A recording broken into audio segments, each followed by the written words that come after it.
Hello everyone, welcome to Frock Talk, a name I have shamelessly stolen from Tyler Willis and no, I will not give it back. Today I'm going to be examining this extant 1878-ish dress that's in my collection. I purchased it at Main Barn, which you may have seen a video of before. And I'm just going to take you through all of the little things that make this dress so special and make it one of my favorites in my collection. Alright, so let's start with the bodice of this gown. This dress is made of a beautiful sheer striped silk that is over this inner lining of polished cotton. It has these wonderful little star buttons that I think were originally thread wrapped. We only have one button that survives in its original form, and it still has the thread wrapping and that wonderful texture around the outer edge, but all the others have been stripped of that and are just the metal part underneath. And this wonderful little cuff that is very small and doesn't quite match up here. So I think this was maybe made out of some scrap afterwards when they were altering this dress. But we have that wonderful button again, and that wonderful texture around the outer edge, and then it has this false buttonhole made out of ribbon.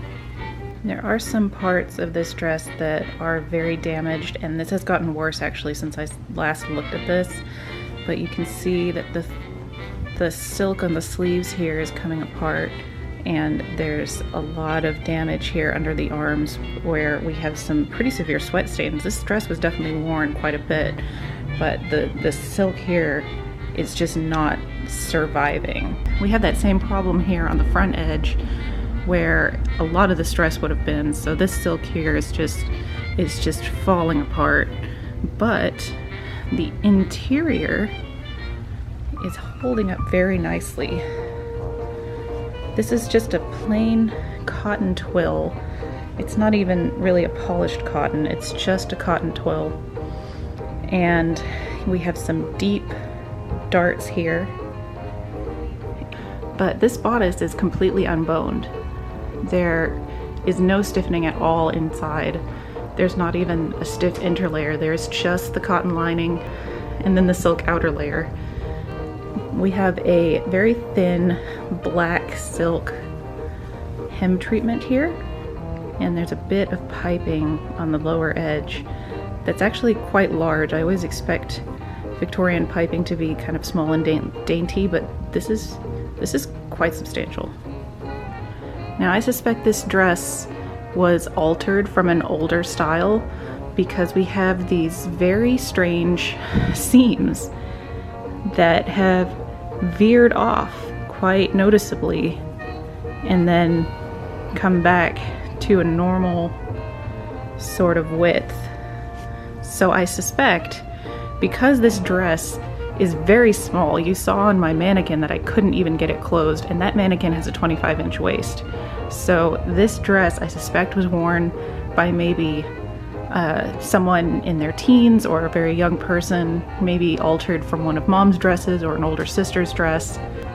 And that theory kind of holds up because the sleeves have this kind of older style sleeve shape to them.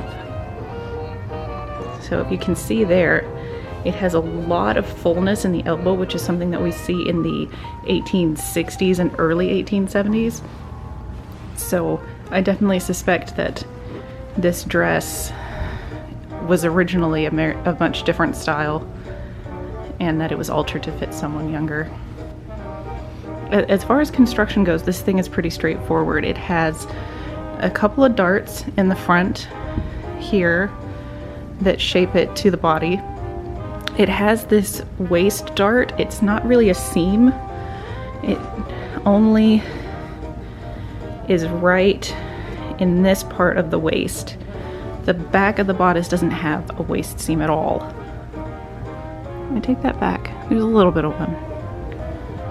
The back of the bodice has what look like a few alterations for length, and I think that's what's going on with this too. I think this was an alteration for someone that didn't have quite as long a waist as the person who originally wore it. So we have these on both sides here, and they're done. It's funny because all of the seams here are stitched with black thread. They didn't bother matching the thread to the color of the lining, they just kept it all black. So the back of the bodice has a bit of surprise in that it has this contrasting black panel down the center back. This is something we see a lot in fashion plates from right around 1878 to 1880. This was very stylish, this was very popular. So someone who was altering this dress may have added this in as a way to bring it up into the current fashion instead of using all of this striped silk for the entire bodice. So the skirt of this dress is surprisingly full. When it's on the mannequin and being worn, it looks quite narrow, but there is quite a bit of width here in this skirt. The front panel of the skirt has this barely perceptible line of 3 stitches, and these are definitely stitched by hand because they're very uneven, but it gives just the tiniest bit of gathering to the front panel. And then we have the gathering continuing on the side front panels up until the side seam here. So the front is very lightly ruched. So hidden in this side front seam, we have, ta-da, a little pocket. And it has a facing of this same striped silk as the outer skirt, and it's hand stitched down to the pocket bag. But that pocket is only in the one side. There isn't a corresponding pocket in the other side of the skirt. It's just in the one side. But it is there, and it's tiny and cute. And then I love the hem of this gown because we have this beautiful pleated ruffle here. Tiny pleats. These are about 1/4 of an inch. They're so cute and so delicate, and I love them absolutely more than I should. And then we have this wide silk ruffle here. So we have a grouping of 4 or 5 pleats and then a blank space and then another grouping of pleats, and it continues all the way around. And then underneath that ruffle there is just the polished cotton of the lining, and then we have a band of the black silk. So in case the ruffle flutters up while you're walking, it looks like the silk goes all the way up, but it doesn't. It just goes until the lining here, which is a clever little trick. At the top of the pleated ruffle, we have this bias binding that's finishing off the top edge here, which is something that I've actually started incorporating into my own costuming, because then you don't have to worry about finishing the top edge of this ruffle. You just put this bias strip over it and you're done. And you can see that it's a bias strip because it has this diagonal seam right here on the front of the skirt. Alright, the back of the skirt is where things get a little bit tricky. So we have the skirt opening here at the waist. It doesn't have a placket, it's just kind of turned under and stitched down. And then we have this little pleat here, which I think was just an adjustment for length. I don't think this is a design feature that they were trying to include to make it fancy or anything. I think this was just because they needed to take up some length, because it's the same on both sides and it kind of stops randomly and doesn't go any further. It doesn't go all the way to the side seam. So that was an interesting little touch on this. So the back panel of the skirt actually floats over the lining.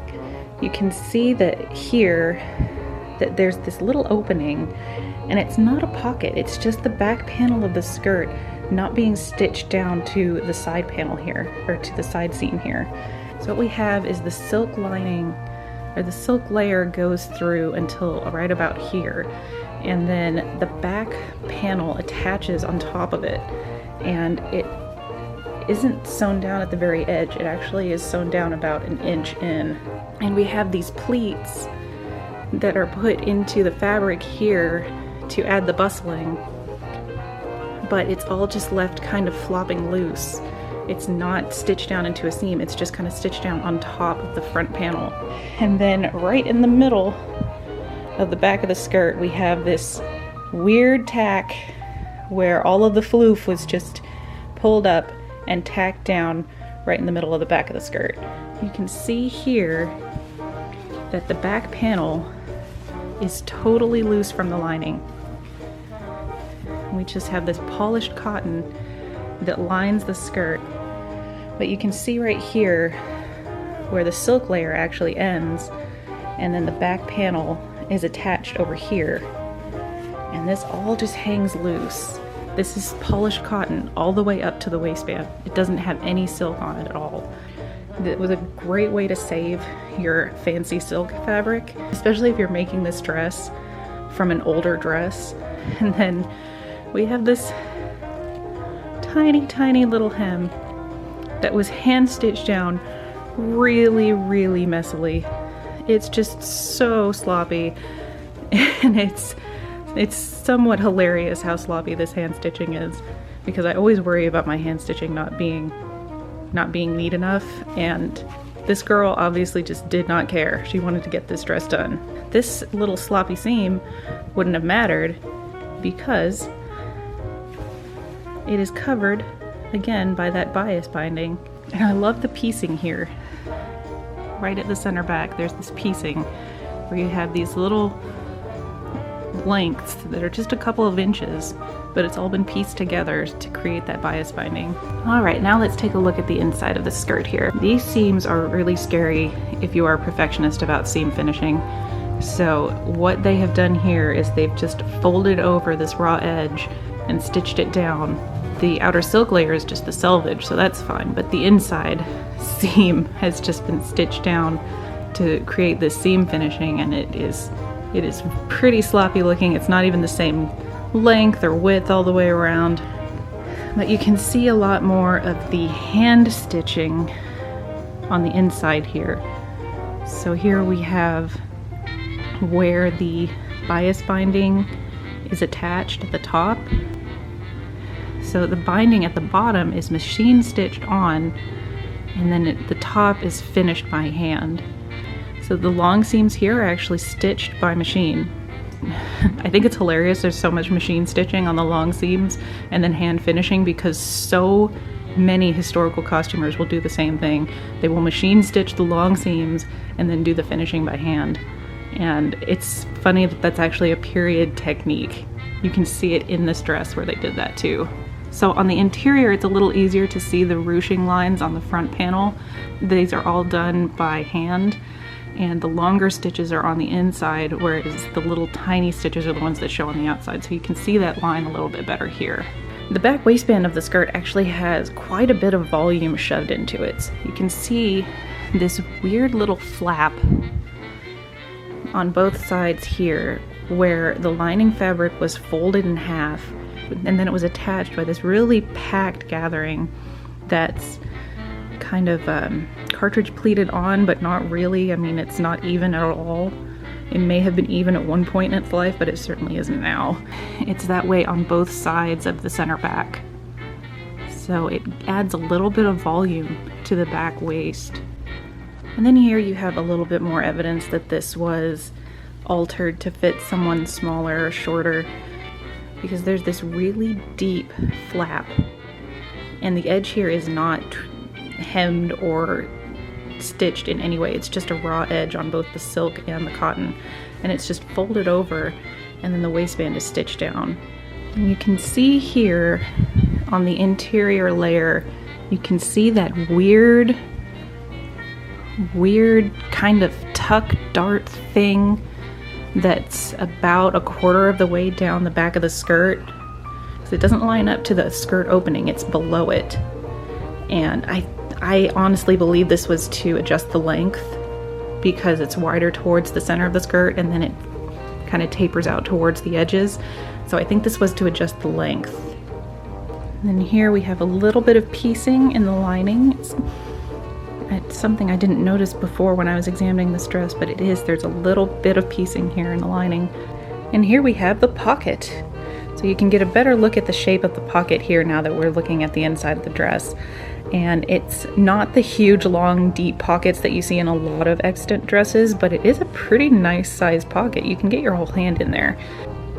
So there's this line of black hand stitching about 1/2 inch from the edge, and then at the bottom there's this line of machine stitching in cream colored thread. So I think the cream colored thread may have been to stabilize the fabric and keep it from fraying, because it is fraying quite a bit at the bottom. Either that or that was the original length of the pocket and they shortened it. But yes, that is our pocket. It is a very loose weave fabric, which is surprising because all of the construction manuals from the period say to use a densely woven fabric for your pocket so stuff doesn't fall out of it. But this is a very loose weave. Something else about these fabrics that I found quite surprising is that every part of this, all the black silk at the hem, the striped silk of the skirt, everything is super, super tissue thin silk. Even the black layers, which look really substantial and quite heavy, are very, very thin silk. I always imagined Victorian gowns to be made out of this just ridiculously heavy, weighted silk, and I think that's part of the reason this might have survived a little bit better, is because this black is not weighted. It is paper thin. The substantial fabric is on the inside. It is the cotton twill that was used in the lining of the bodice. It is the polished cotton used in the lining of the skirt. Those are really what's keeping this dress from falling to a million pieces. I hope you enjoyed our little dress adventure today. That is absolutely one of my favorite pieces in my collection, and it was also the first antique garment that I ever purchased, so it has a little bit of a special place in my heart. I'm hoping to make this a monthly series, so there will be more Frock Talk in the future. If you enjoyed this video, please be sure to hit that like button below, and if you want to see more sewing adventures, Frock Talk, and costume events in the future, be sure to hit that subscribe button. I hope I see you next time.